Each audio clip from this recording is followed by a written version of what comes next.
السلام عليكم. اليوم جبت لكم وصفة رائعة جدا بالتخلص من تجاعيد الوجه وتجاعيد اليدين والرقبة. هذه الوصفة كتعطي نضارة للبشرة، كتصفي البشرة، كتخلصكم من تجاعيد مهما كانوا قدام عندك في الوجه ديالك او في البشرة ديالك.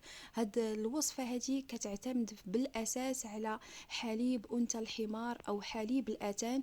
بالنسبة لهذا الحليب هذا راه غزال غني بعدة فيتامينات، يعني كيعادل حليب الأم. بالنسبة لهذا الحليب كانت كتعتمدوا يعني كليوباترا في الاستحمام ديالها. حليب رائع جدا كيخلصكم من التجاعيد، كيعطيكم نضارة للبشرة، كيصفي لكم البشرة، كيعطي لكم يعني لون رائع للبشرة ديالكم. بالنسبة لهذه الوصفة البنات غير جربوها، راه غزالة بزاف ما غاديش تندموا عليها. بالنسبة لهذه الوصفة كنحتاجوا لها 2 معالق من حليب أنثى الحمار، اللي يمكن لكم تاخذوه من عند يعني الناس اللي عندهم الاتان او عندهم هاد الدابه هذه، ممكن تاخذوا منها هاد الحليب اللي كتوظفوه في هاد الوصفه. من بعد كنحتاجوا للشبه. بالنسبة لحجر الشب رائع جدا كيخلصكم كذلك من التجاعيد اللي كتكون عميقة عندكم في اليدين أو في الوجه أو في الرقبة. كنضيفوا يعني نصف معلقة أو راس معلقة من حجر الشب اللي كنكونوا طحناها. كنخلطوا هاد المكونات مزيان. بالنسبه لهاد الحليب رائع جدا البنات، غير ما تعكزوش وقلبوا عليه ووظفوه في هاد الوصفه هذه باش تخلصوا من التجاعيد الا كانوا عندكم في اليدين او في الوجه. بالنسبه للبنات اللي باقي ما وصلوش يعني لسن انهم يخرجوا فيهم التجاعيد، ممكن تعملوا هاد الوصفه هذه كوقايه من التجاعيد. من بعد ما كنخلطوا هاد المكونات هادو، الوصفه راها ساهله بزاف البنات. كناخذوا راس معلقه ديال القهوه. قهوة يمكن لكم تعملوا قهوة سريعة الذوبان أو قهوة العربية.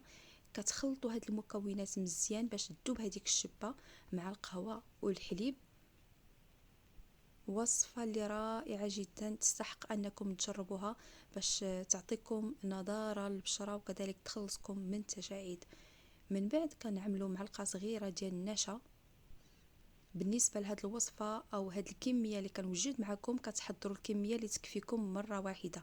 يعني كل مره بغيتوا تحضروا هاد الماسك هذا او هاد الوصفه هذه كديروا قياسكم باش الكميه اللي متبقيه تخلصوا منها.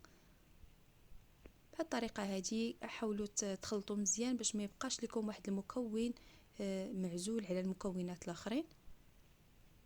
من بعد ما تخلطوا لي المكونات بهاد الطريقه هذه، كنضيفوا قطرات من فيتامين سي. بالنسبه لي انا ما بقاش عندي فيتامين سي، يمكن لكم تعوضوه بالحامض. بالنسبه للناس اللي عندهم يعني البشره حساسه بزاف، ما يعملوش الحامض، ممكن يبدلوه بالليمون. ولا الا عندكم فيتامين سي كيف قلت لكم، ممكن تعملوا قطرات من فيتامين سي. انا كيف قلت لكم غنعوضوه بمندارين اللي كتاخدوها وكتعصروها مزيان. يمكن لكم كذلك تحكوا حتى القشره ديال هاد المنظارين هذا، يعني كتعصروا فقط تقريبا قياس معلقه، وكتخلطوا المكونات ديالكم مزيان بهذه الطريقه هذه. يعني كي قلت لكم البنات اللي عندكم فيتامين سي ممكن يعني سيروم ديال فيتامين سي ممكن تعملوا منه قطرات في هذه الوصفه هذه. من بعد كنحتاجوا الجيلاتين. الجيلاتين ها هي كيف ما شفتوا في الصوره، راه كتباع عند الناس اللي كيبيعوا لوازم ديال الحلويات. كتاخذوا 5 دراهم 10 دراهم، راه كتديكم مده طويله. بهذه الطريقه هذه يعني كنعملوا معلقه ديال الجيلاتين وكنخلطوا المكونات ديالنا مزيان. خلطوا هذيك الجيلاتين باش ما تبقاش محببه معكم في يعني في الاناء. من بعد كناخذ واحد الاناء اللي كنوضع فيه الماء اللي كيكون سخون باش نديه نوضعه فوق النار. يعني كنعملوا ليه حمام مريم او حمام ماري بان ماري.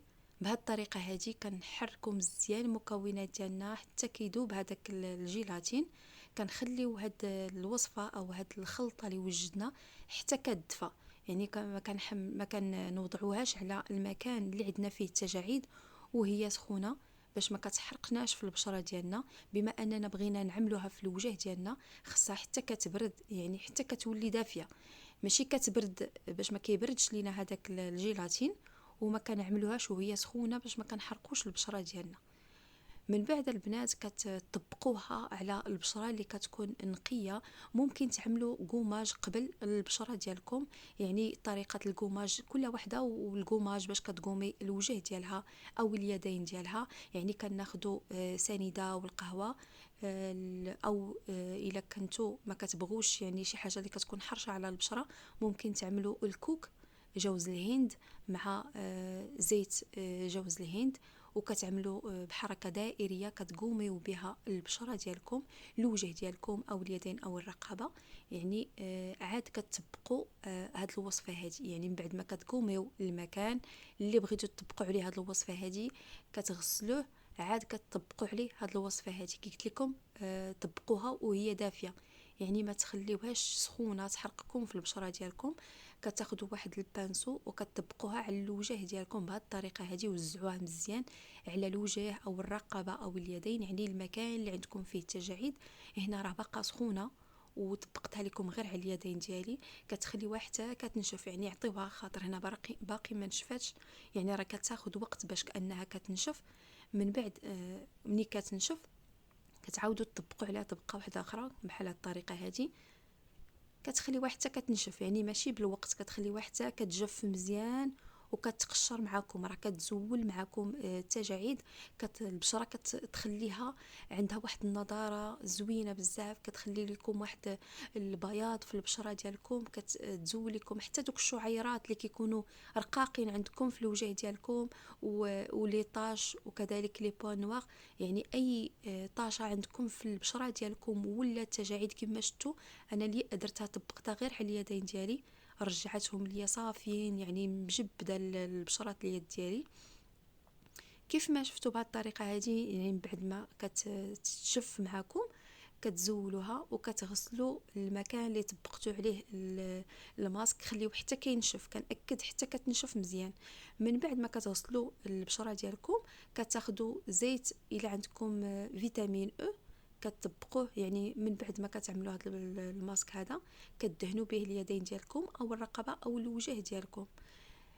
زيت جوز الهند رائع جدا، كتعملوه كمرطب، كذلك كتدهنوا به المكان اللي كتعملوا فيه الوصفات، راه كيخلي لكم واحد البياض. كذلك مع المداومه على هاد الزيت هادي راه كتخلصكم حتى من التجاعيد، كتعطيكم نضاره البشره او اليدين، كتعطيكم ترطيب رائع جدا اليدين ديالكم. بالنسبه لجوز الهند راه معروف، هذا راه كيوريته لكم في الصوره. وبالنسبه لفيتامين او خذوا هاد الماركه راه غزاله بزاف، كدير شي 20 اورو. بهاد الطريقه يعني كتاخذوا الفيتامين وكتطبقوه. الا ما عندكمش هذا الفيتامين او، ما عندكمش كذلك زيت جوز الهند، يمكن لكم تعملوا زيت الزيتون كذلك رائعه جدا، او زيت الارغان ديال التجميل. كنتمنى البنات يكون عجبكم هذا الفيديو ديالي اليوم، ما تنساونيش من اللايكات ديالكم